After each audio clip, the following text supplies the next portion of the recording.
My name is DJ K-1.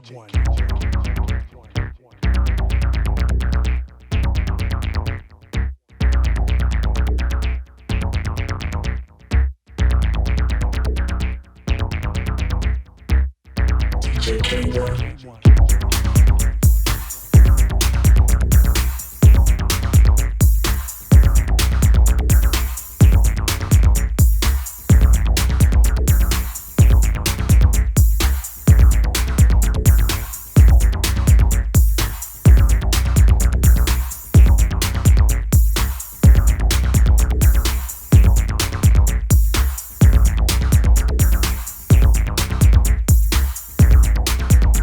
My name is DJ K-1.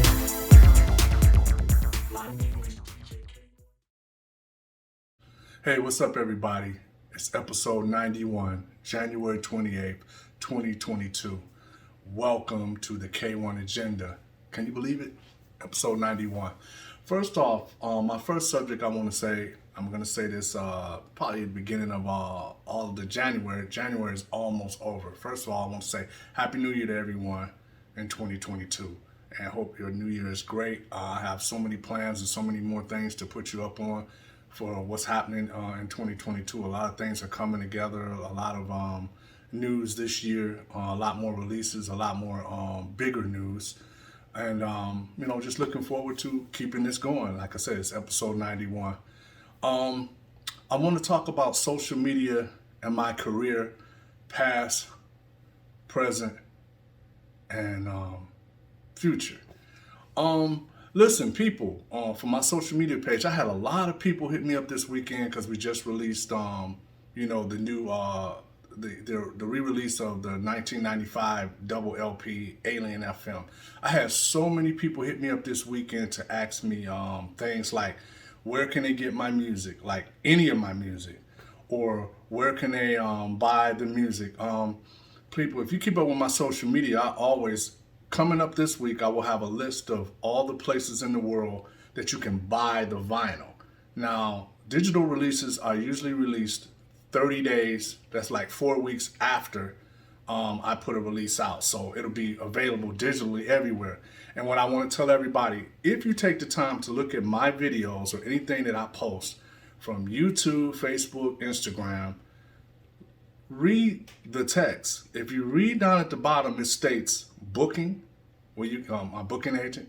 It states distribution, who distributes me.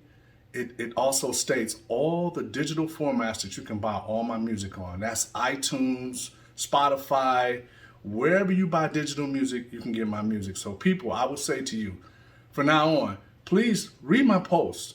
Read my posts. And I've also had a lot of people come and ask me, how do I get any of your shirts or cups, mugs, whatever? Hey, people, pay attention. If you read my social media, just read it. It's all the info is there. I couldn't be any plainer or clearer with everything that I do for my K1 agenda and everything I'm doing for my career, past, present, and future. You can find any information you need right on my page if you just look after the video, and you'll see all the text. It tells you about what the video is going to be about, subject matter. The only thing that I don't tell people is what's coming up next. I never say that because I want to tell you when it's released, which means that day when I post it, it's released. That's the only thing that you don't hear about, but you got all the information to get all my music, in any format, digital format. And please don't take that as I'm really mad about it. I'm just saying, I think I just have to keep reiterating it to people. Because, on social media, I think a lot of people just glance at stuff. You don't read the text, man. Please read the text. So everybody who sends me a message, I get back with you. Everybody knows that. I'll get back with you. And, because that's what an artist should do. There's two things, in my opinion, that an artist should be able to do. An artist should be able to tell you anything and anywhere where to get his music at. Secondly, an artist should be able to tell you about one thing, if he's a musician, music. So that's, to me, what you should be able to tell anyone about, and you should be working on music, whether it's a pandemic or not. Anything that's going on with you being a musician, you should always be working on music and have music ready to go. And that's what I'm doing. So I wanted to speak on that, and I think I'll have to keep reminding people and telling them, and here's another thing that happened this past week. I got a lot of email from people who I don't normally get email from or text messages from, about, oh, Keith, can I have a copy of, the new release, or I want to buy the new release. People, I appreciate all that, and I love the support. I would just tell you that I have, once again on social media, you'll see distribution. Contact Ivan. It has the information where you can get all the information, and I'll put you on the list so that Ivan can contact you and tell you. If you are indeed a brick and mortar, which I'm going to tell people this again, I have to explain to you. If you're a brick and mortar store, which means you sell records and you have a store, then you can buy them wholesale. But if you just want to just call or email me and you just want to get a couple of records so that you can sell or just to have, that's not going to happen. I'm a wholesale. I sell all my music to wholesalers. You can get it anywhere in the world. But what I said, by the end of the week, probably by the end of the week, I will be posting a link to where you can buy all my music all over the world, different countries, different cities and the states, all that type of stuff. So always look for it. That's what social media is for, and that's what my page is for. Any information that you want, and there should never be a time that you could feel like, oh, well, I wonder what's the answer to that. No, just send the email. That's what all the email is for, and social media. You can get any information that you want on me or anything that I've done or doing.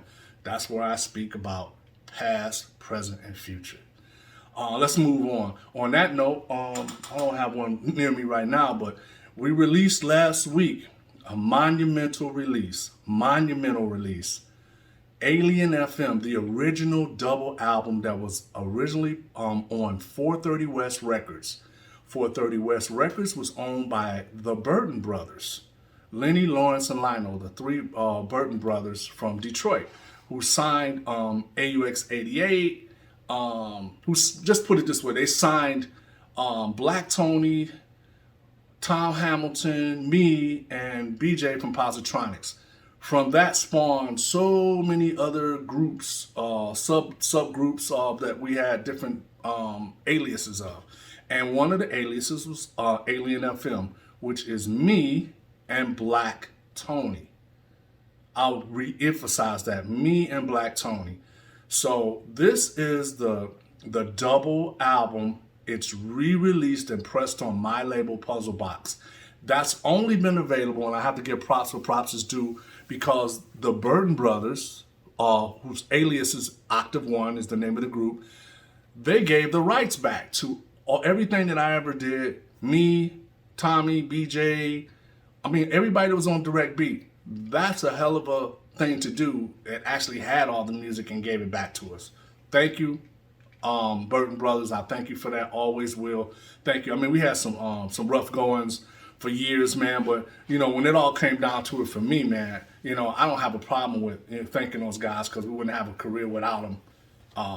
But that's a whole nother story. But once again, the brand new Alien FM double pack is out now. By now, since it's a week later, it should be already in the stores worldwide. They were shipped out. I think some things were shipped out Monday and over the weekend. So those will be, like I said, I'll be having a list up. But that is the newest release, and it's monumental, man. This release came out in 1995, the very first Alien FM. Pick it up. We got a ton of them pressed, and we don't have many left already. So pick that up. Okay, I want to also go on to, I think I mentioned, like I said, we are a distributor. I had on my list of things to say, that I will be posting, information on where you can buy it. And distribution, once again, if you are a wholesaler and you wish to buy the records, that means you're a brick and mortar store all over the world, please send an email to distribution@puzzleboxrecords.com, and we will happily send you a list of what we have and what we carry in stock, and we'd be happy to ship the records to you at wholesale prices. Thank you.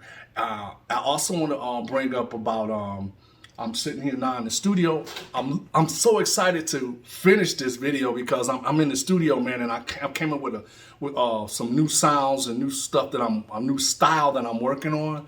I'll be in the studio, man, for the whole weekend, and I'm really excited about it. It's fun to be in the studio. Got a couple of new pieces of gear, man, and reconfigured the studio to put all the synths on one side. I don't know if you can see some of the synths there, but like I said, you know, to put all the synths on some sides, and I got all the drum machines on one side, which it really helps, and I can sit in my chair and program.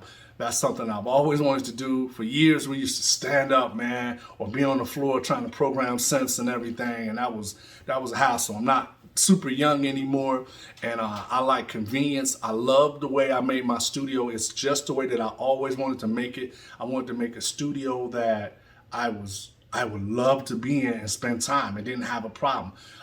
As you can see right here, I have a couch. So when I'm doing music, I could sit back on the couch and just listen to what I did and be comfortable. You know, I like that. And like I said, any questions you can always ask me. We'll have some more stuff coming up on the other portions of the K-1 agenda. And also remember, 2022 is here now, and I'm available as DJ K-1 to do DJ sets. Also, DJ K-1 or K-1 for Electro sets. Also available for Alien FM and also live Alien FM, live Optic Nerve. And please, if you're interested in booking me for any of those events or any of that, you can contact my booking agent and my agency, which is Connect Bookings. And you can contact Daniel at connectbookings.com, and he will sort you out for a booking day. Thank you, and that concludes Optic Studios news. Let's move on to the next.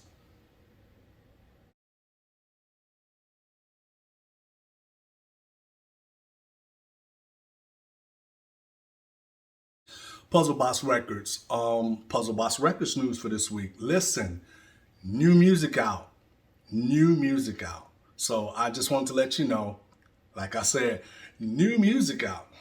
First of all, I want to speak on everything that's released on other labels all over the world of my releases. And first off, we'd like to start off with the reimagining of Face Your Fate. That's Jackmaster. Jackmaster out of Glasgow, Scotland. Me and BlakTony did a collaboration with him to give a reimagination of Face Your Fate. Jackmaster, this is one of his favorite tracks, and he wanted to mix it, and we set up a collab to do that. So, hey, this is available right now. You can pick that up. Please pick that up. Also, me and Tony collab to do Bass in Space 12-inch for Under the Radar, which is out of Spain. It's a underground electro techno label, and we did this EP, and it's called Bass in Space. The first track is for all them Detroit jitters, man. It's very fast, so check it out, and I hope you like it. Pick that up. Also, pick up the collaboration that I did with the Soma DJs, which is the track is called Machine Conflict, and it's from the Louder Than Chaos Volume 1. And you can pick that up now also. Slam, I'm sorry, I said Soma DJs. This is the collaboration I did with the group Slam.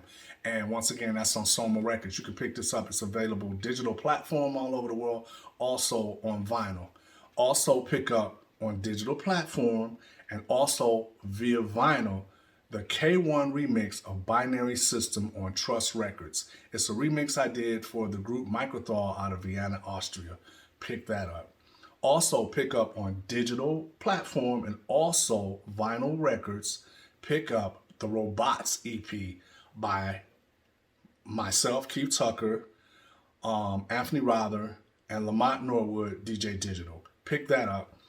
It's on the Mechatronica label, and once again, it's on a digital platform and vinyl.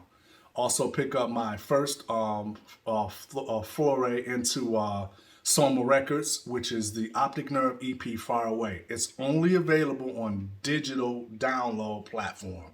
So remember that. It's on Soma Records. It's called Far Away is the name of the EP.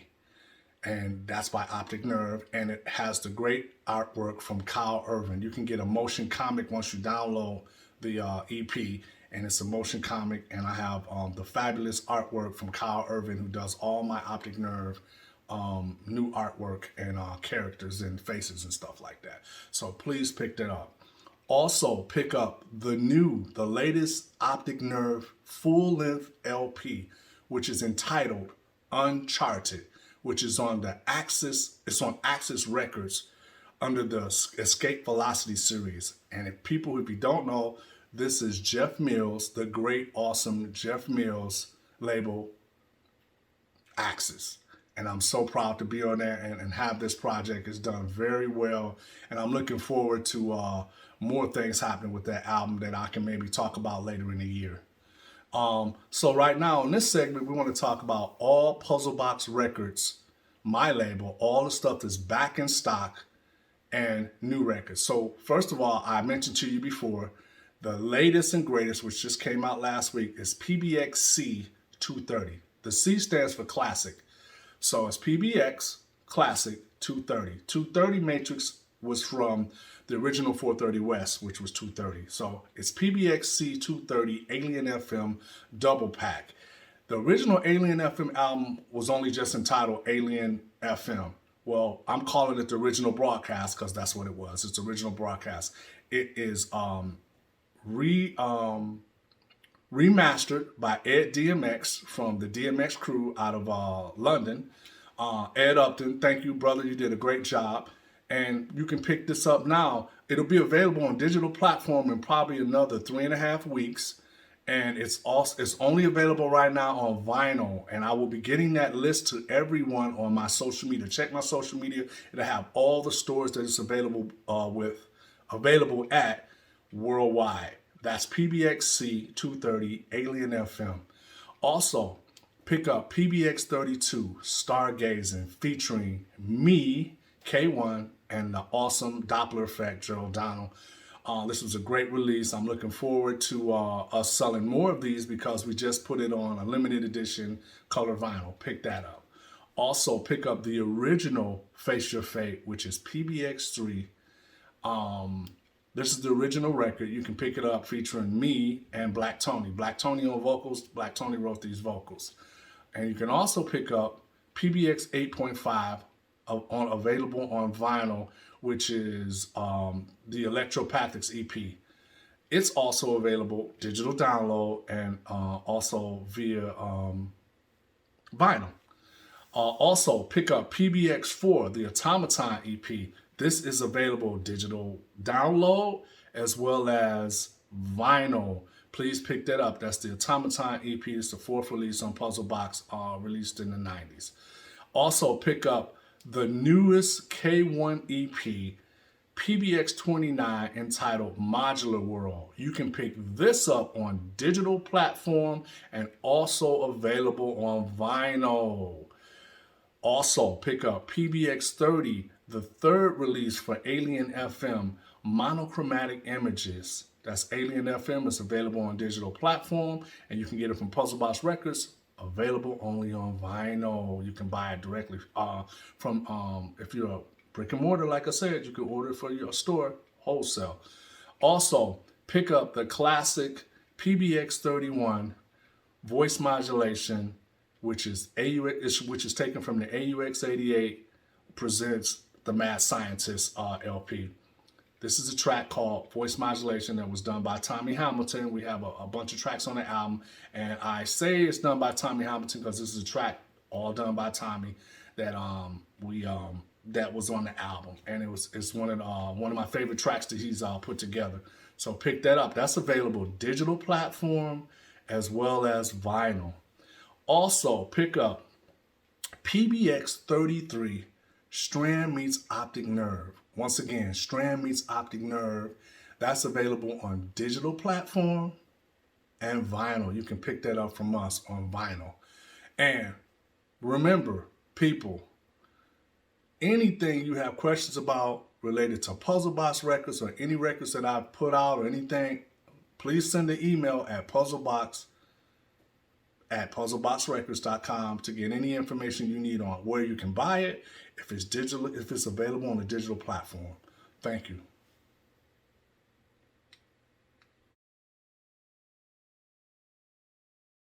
Everybody, listen, 35% off at least 2 to 3 times a month on all this product. Like I said, t-shirts, mugs, coffee mugs, cups, pillows, tapestry, hoodies, baseball shirts, short sleeve shirts, phone cases. Man, you can get so much, and it has all the designs for all the logos that I've done over all these years, and I have more coming.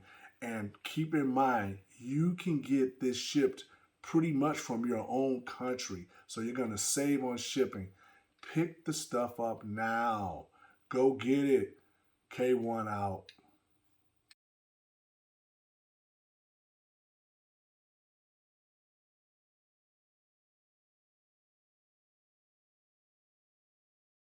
Question of the week. This week's question, remember people, if you have any questions, please email puzzlebox@puzzleboxrecords.com for any questions you may have related to past, present, future, music, where to obtain it, any questions about what I do or how I do things, or, just about my musical career.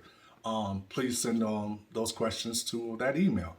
So the question this week is, why do you continue using hardware synths instead of working 100% in the box? Well, what he means is, like, instead of buying like a one drum machine and, like an MPC, and I just work directly out of that. The reason I like variety, I'm a person, I love using synthesizers, which you see in the background. I like programming each one of those synths to have separate sounds. I like to merge everything together, not just the old analog boards, but I'm using VST plugins on the computer. You can see the screens back over here, and then drum machines. But his question was, instead of working 100% in the box, no, I could never do that, because you need variety. And variety for me means you have to have a lot of different things so that you can, have a different starting point sometimes. So for me, it's not always, I don't always start with a drum beat. Sometimes I start with string chords. Sometimes I start with an arpeggiator playing over the top. Sometimes I start with a bass line.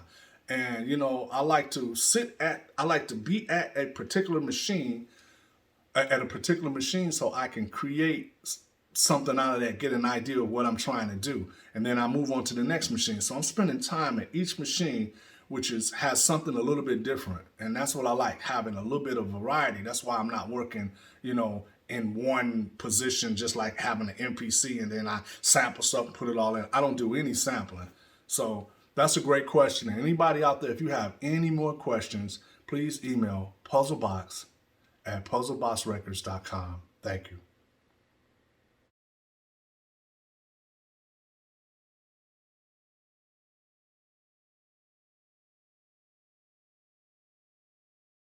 Vintage pick or old video.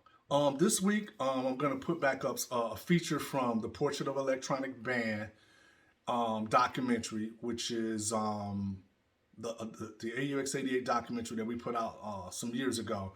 This piece, I wanted to feature BlakTony.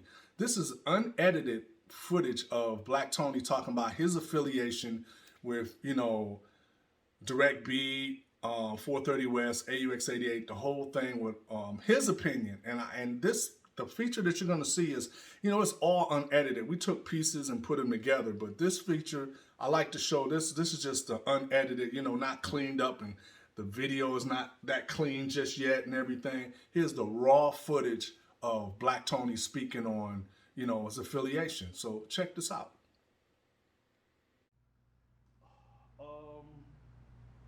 BlakTony Phase 4, second tape. Okay. You could start off with that question yourself. To answer the question of the continuous change in lineup, I could say from working in Optic Studios together as a whole, we've always been what Positronics BJ quoted something to me over the phone, that we were a functional dysfunction from the get-go. We weren't on our shit. You know, we were taking it like we just happened to be separate musicians in different genres that love to do something else, that were young at the time and just didn't take it seriously. And at that time, techno was still in its infancy. It was still growing. So it was certain aspects that people just didn't take serious. And maybe it was the youth, maybe it was ego. I don't know. You know, my whole thing, me personally, it was youth. Never had so much of an ego. I've always reached out for somebody else. But once I don't see that coming my way, I'm just done with you. I'm the fuck it man. I'm quick to say fuck it and move on to something else if it's not going that way or my voice is not being heard. And in that particular instant, when we were at the studios, there were many times when my voice wasn't being heard. You know, it was just certain positions that I wasn't ready to tackle or want on my own. It was just certain things that I wanted to do. It's like building a resume for yourself, and you get there and be like, hey, this is what I got to do. And the person that you interview and say, well, I understand all your qualifications. Would you like to do the dishes? No, motherfucker, I don't want to do the dishes. So that was my whole take on it. And I just fell out of it. I fell out of love for wanting to work with some other people. They just didn't have that passion to want to do it. And I can't say at that time that everybody was really feeling techno. You know, we got people, the funny thing about AUX88 is everybody is talented beyond belief in other genres. And what we were doing with this project, it was looked upon like, oh, I can do that shit. You know, like it wasn't nothing. It wasn't taken upon like this can potentially influence somebody or be taken to the street matter. You know what I'm saying? Where we had an opportunity to have something that can be played anywhere.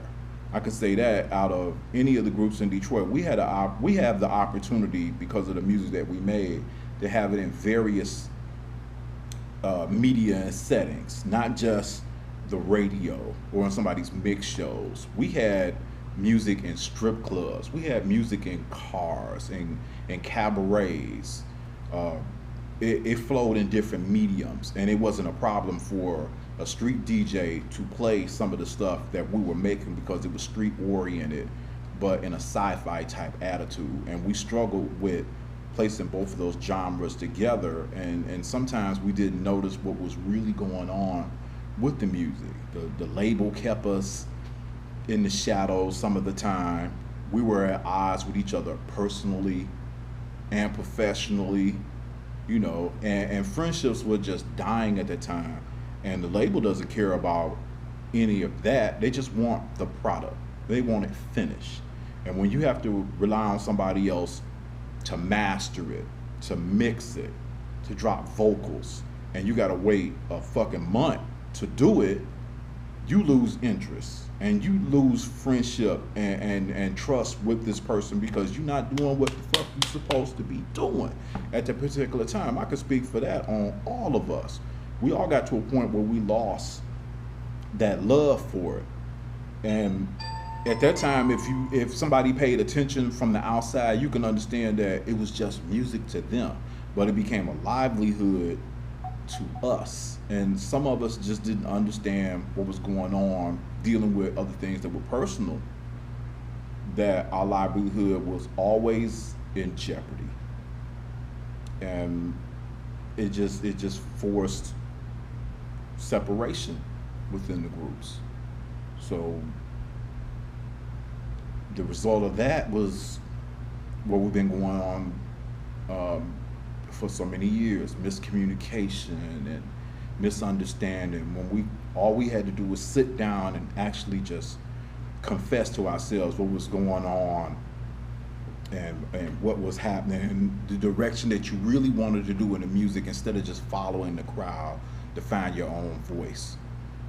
And that put a damper on a lot of things. Me personally, at that particular time, I didn't even disclose to some of my uh, brothers in the group that I was going through a personal depression, and that this music was important to me because I found a livelihood from going into the club scene that I was introduced in, and that the globe was enjoying what we were doing. I found my livelihood through that, even at a point where I didn't want to exist personally. So when people have that quote like, techno saved my life, I am a living confession that this music, because of the way I took it as a history and a continuation of not only techno music, but Detroit's history, that I found the life in that. And not so much that what I found, but other people were sending us documentation that they appreciated, that we could continue on. And that let me know that that was something. We were making music for the future in a place where there was no guaranteed future. That was our outlet.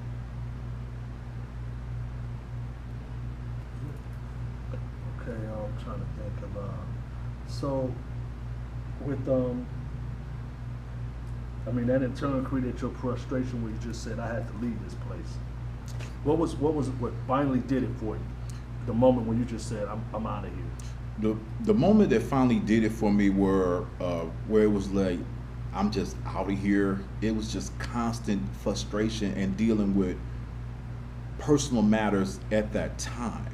I had to get to a point where I wanted to start my life. I was still living with my mother at the particular time, and I left my mother to start my own family and just got my first place and wanted to start that and flourish that way.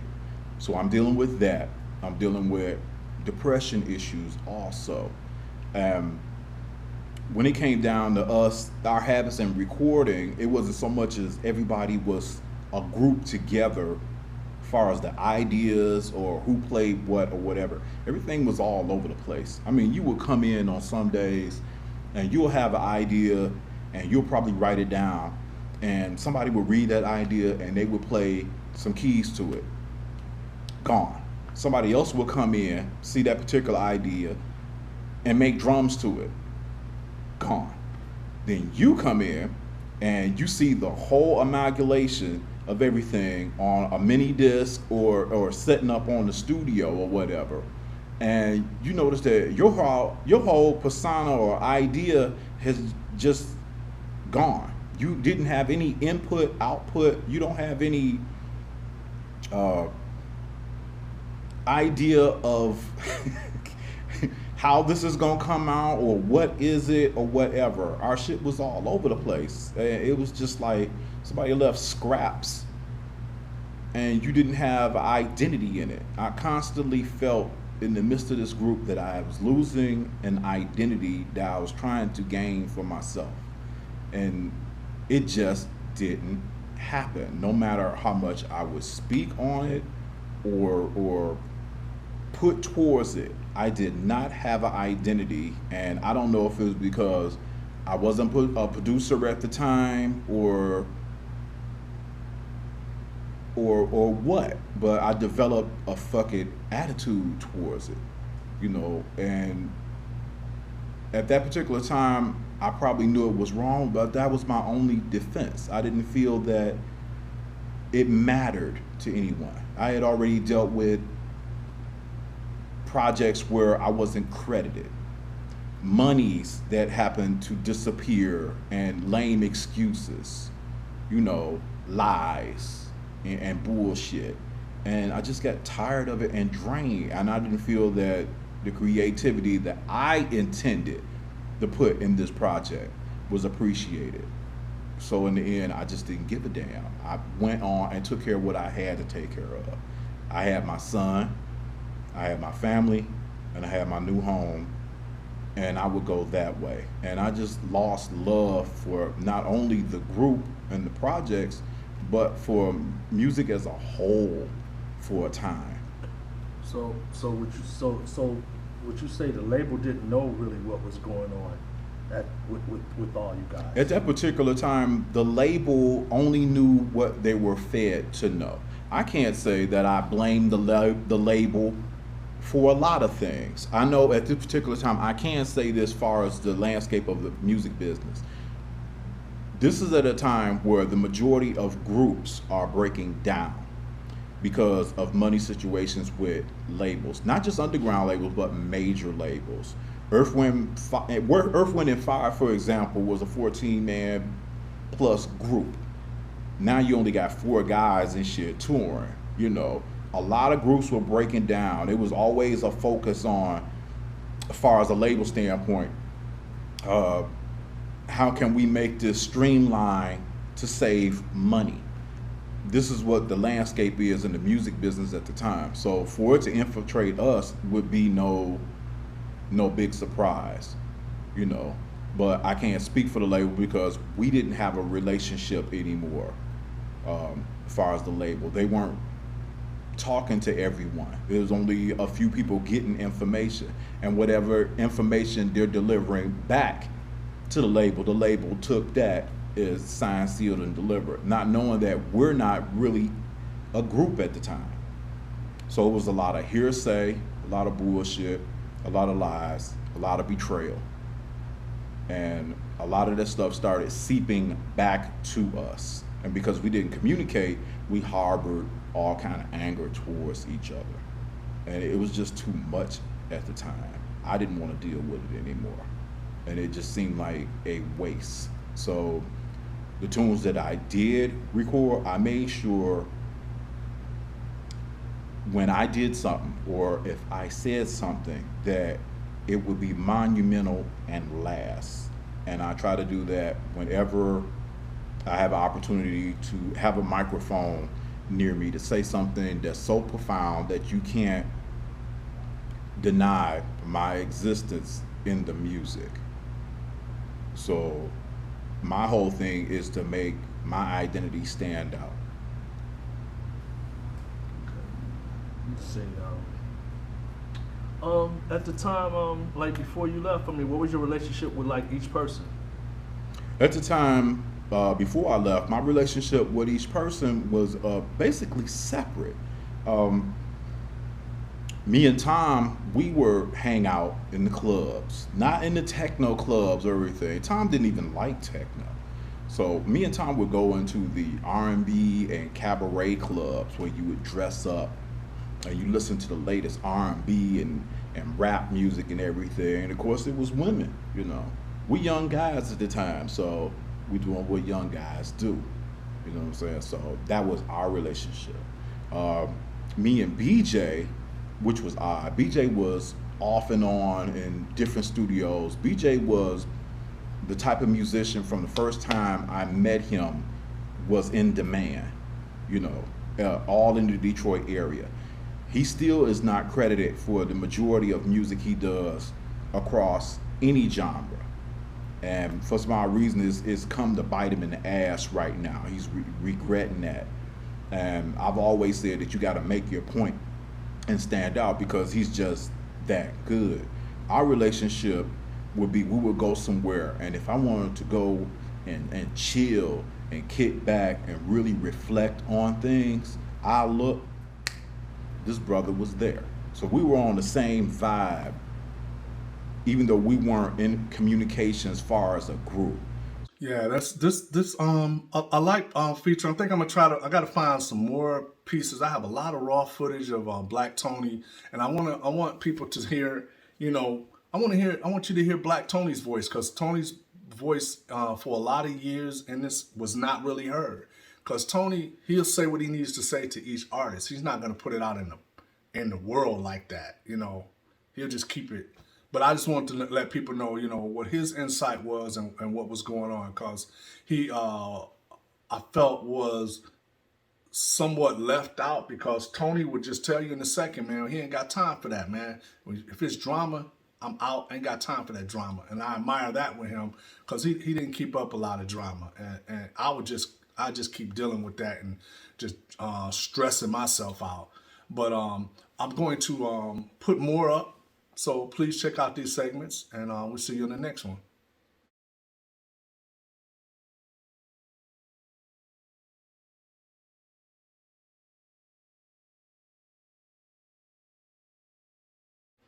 Shout outs this week. Shout outs as always. I want to send a special shout out to my brother, Mark Tucker. He is 57 years old. And here's a picture of him. I want people to know, hey, if you know my brother, here's a picture of him. His name is Mark Antonio Tucker.